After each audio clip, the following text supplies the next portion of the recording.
भारत सरकार ने बासमती चावल के एक्सपोर्ट पर पाबंदियां लगा दी हैं, जिसके तहत $1200 यानी लगभग 1 लाख रुपए प्रति टन से कम के दाम पर निर्यात नहीं किया जा सकेगा। अब एक्सपोर्टर महंगे दर पर ही बासमती चावल को देश के बाहर भेज सकेंगे।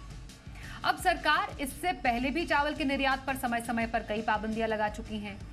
सरकार ने यह पाबंदी बाजार में दाम कम करने के मकसद से लगाई है। दरअसल सरकार का यह कहना है कि प्रीमियम बासमती चावल की आड़ में सफेद गैर बासमती चावल जो है उसका अवैध निर्यात किए जाने की आशंकाएं व्यक्त की जा रही थी। उन आशंकाओं को दूर करने और अवैध निर्यात को रोकने के लिए $1200 प्रति टन से कम दाम के बासमती चावल के निर्यात की अनुमति नहीं देने का फैसला किया गया है।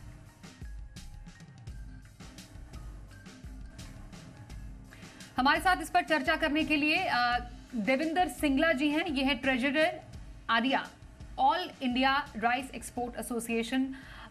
देवेंद्र सर, बहुत स्वागत है आपका हमारे साथ इस चर्चा में शामिल होने के लिए। सबसे पहले आपसे समझना चाहते हैं, जो भारत सरकार ने बासमती चावल के एक्सपोर्ट पर पाबंदियां लगाई हैं, क्या आप इससे एक बड़ा इम्पैक्ट देखते हैं? सबसे पहले स्वाति जी, मैं आपको नमस्कार करना चाहूंगा और जी बिजनेस के दर्शकों को भी मेरा अभिनंदन। जो भारत सरकार ने $1200 का प्राइस फिक्स किया है एक्सपोर्ट के लिए, ये हम ये समझ सकते हैं कि ये एक इनडायरेक्ट बैन है बासमती के ऊपर। $1200 का जो प्राइस फिक्स करना है वो डायरेक्ट बैन ना समझ करके इनडायरेक्ट बैन ही समझा जाना चाहिए, क्योंकि हमारी 80% से ज्यादा जो हमारी फसल है, जो वो $1200 से नीचे 1000, $950 से लेकर के और $1200 के बीच में बिकती है। अगर हम पिछले 5 साल की एवरेज अगर बासमती चावल के एक्सपोर्ट की देखें, तो हमारे 5 साल की एवरेज $1000 से लेकर के $1050 के बीच में आ रही है। मैं आपसे ध्यान दिलाना चाहूंगा आपका कि मैं एवरेज की बात कर रहा हूँ, मिनिमम की नहीं। मिनिमम प्राइस जो हमारे एक्सपोर्ट का है वो $900 से स्टार्ट हो जाता है और $1200 तक ये रहता है।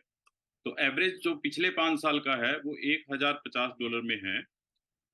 इसके अंदर जो सरकार ने अभी $1200 का एक रेट फिक्स किया है मिनिमम, ये तकरीबन ₹100, अगर हम पर केजी के हिसाब से देखते हैं तो ये ₹100 पर केजी के हिसाब से हो गया कि ₹100 पर केजी से ऊपर का चावल आप एक्सपोर्ट कर सकते हो, उससे नीचे का चावल जो है वो बैन है।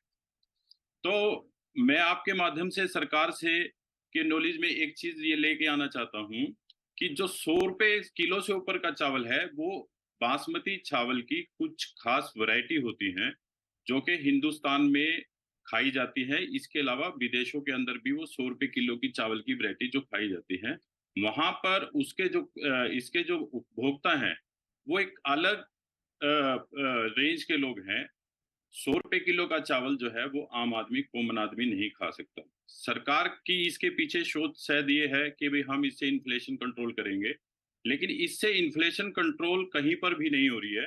हमारा जो 1000 से लेकर के $1200 तक का चावल है वो पार बॉइल्ड चावल होता है, जिसको हम सेला चावल बोलते हैं, जो बेसिकली इंडिया के अंदर नहीं खाया जाता है। ये सिर्फ एक्सपोर्ट ही होता है और तकरीबन 80% जो है पार बॉइल्ड है वो एक्सपोर्ट हो रहा है हमारा अंतरराष्ट्रीय बाजारों में। हमारा मेन एक्सपोर्ट जो है वो पीछे आप गल्फ इसको बता कंट्रीज रहे के हैं, अंदर है। आप कह रहे हैं कि ये सख्ती जो की है बासमती चावल पर सरकार ने, ये आप इसको सही नहीं मानते हैं और इससे सरकार की सख्ती से चावल के दाम नहीं घटेंगे?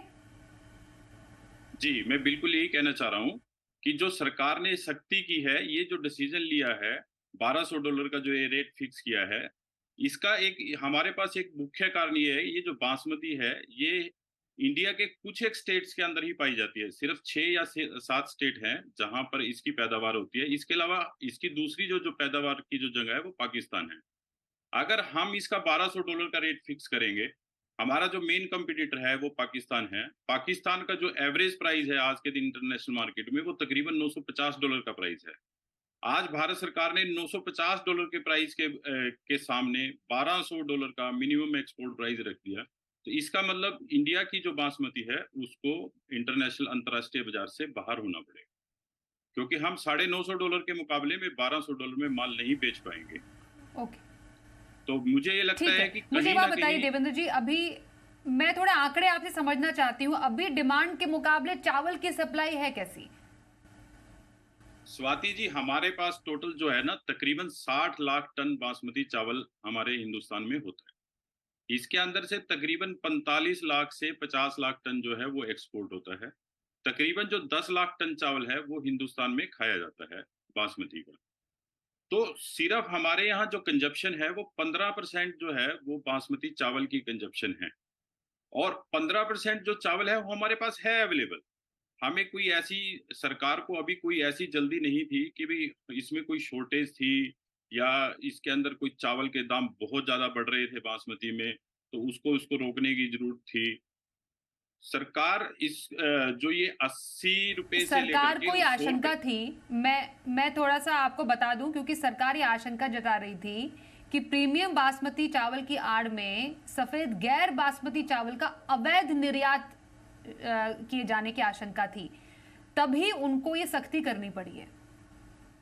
स्वाति जी, ये तो इसी एक तरीके से ये हो गया ना जी, अगर मोहल्ले में एक आदमी ने चोरी किया है तो आप उसको छोड़ करके पूरे मोहल्ले को ही आप सजा दे रहे हो। एक परिवार के अंदर के एक आदमी ने कोई गलती की है तो आप पूरे परिवार को जेल में नहीं डाल सकते ना।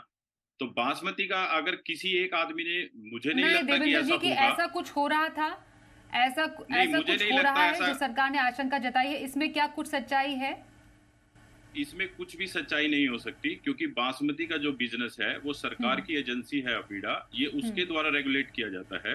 बासमती का कोई भी एक्सपोर्ट करने के लिए हमें पहले अपीडा से एक सर्टिफिकेट लेना पड़ता है, जिसको आरसीए एसीए बोलते हैं हम। उसके बिना हम एक्सपोर्ट बासमती का कर ही नहीं सकते। तो ये जितना भी एक्सपोर्ट हो रहा है वो सिर्फ सरकार की परमिशन से ही होता है। इसमें इसकी कोई आशंका आपका ही नेक्स्ट नहीं स्टेप है क्या है कि देवेंद्र जी? जी, सुन नहीं पा रहा हूँ मैं, दोबारा बताइए। नेक्स्ट स्टेप क्या है अब आपका? आगे क्या आप स्टेप लेना चाहेंगे, क्योंकि पाबंदी तो लग गई है, अब कुछ कहना चाहेंगे सरकार से, अपनी बात रखना चाहेंगे? मैं सरकार से आपके माध्यम से ये कहना चाहता हूँ, बासमती के अंदर बहुत सारी वैरायटी होती हैं। अभी जो सबसे बड़ी चीज है, मैं सरकार का ध्यान इस तरफ आकर्षित करना चाहता हूँ। हमारे यहाँ बासमती की एक 1509 जिसको बोलते हैं 1509 करके वैरायटी है, जो इस साल की जो हमारा अनुमान है वो तकरीबन 50% जो फसल है बासमती में वो 1509 की आएगी। इसका जो अभी प्राइस है ये मार्केट में ऑलरेडी आनी स्टार्ट हो चुकी है। ये अभी इसका जो धान है वो 38 रुपए किलो के हिसाब से ये बैन आने से पहले बिक रहा था, लेकिन जैसे ही ये $1200 का प्राइस आया है उसके दाम घट करके 38 रुपए से 35 रुपए रह गए हैं, जिसका कि आज देश के किसान को बहुत भारी नुकसान हो रहा है। 35 रुपए किलो में उसके खर्चे पूरे नहीं होंगे, 38 रुपए किलो में उसके कहीं ना कहीं खर्चे पूरे हो रहे थे, और इसके 1-2 रुपए किलो की ओर बढ़ने की हमारे पास अभी गुंजाइश थी। देवेंद्र जी, तो जो 1509 के जो दाम है इसमें अभी हम थोड़ा सा और इंक्रीज है, हम इसमें 43-44 तक जा सकते थे, लेकिन अब ये $1200 एमईपी आने से ये 1509 जो है ये एक्सपोर्ट ही नहीं हो सकता, क्योंकि इसका मिनिमम प्राइस जो है एक्सपोर्ट का ये तकरीबन $900 की कॉस्टिंग आती है हमारी। तो सरकार का ध्यान, सरकार से मैं आपकी माध्यम से सरकार से मैं ये प्रार्थना करूंगा कि इसके जो एमईपी इन्होंने $1200 की लगाई है इसको कहीं ना कहीं घटा करके 900 $950 के बीच में सरकार को करना चाहिए। ओके, बिल्कुल। धान की बुआई को लेकर स्थिति बताएंगे एक बार? हेलो, धान की बुआई को लेकर स्थिति बताएंगे देवेंद्र जी एक बार? धान की बुआई के अंदर जो हमारी बासमती है उसके अंदर अभी हमारे पास कोई ऐसी शॉर्टेज हमें दिखाई नहीं दे रही है। धान की बासमती जो हमारी पिछले साल जितनी बुआई थी बासमती की हमारे पास लगभग उतनी ही बुआई है, लेकिन अभी थोड़ा सा जल्दी है ये आंकड़े बताना। हमारे पास ये जो आंकड़े हैं वो 1 महीने के बाद जो है ना वो पूरे आंकड़े आ जाएंगे कि कितनी बुआई इसकी हुई है, क्योंकि अभी हमारे सर्वे चल रहे हैं, हमारे पास प्रॉपर अभी रिपोर्ट नहीं आई है। जो हमारी प्रारंभिक रिपोर्ट्स हैं उसके मुताबिक बासमती की फसल जो है एवरेज में सभी वेराइटीज को मिला के वो पिछले साल जितनी है कम नहीं है। जी जी जी जी, बहुत धन्यवाद करेंगे देवेंद्र जी आपका हमारे साथ इस चर्चा में शामिल होने के लिए। तो ये रही चर्चा और ये थी हमारी आज की कवर स्टोरी।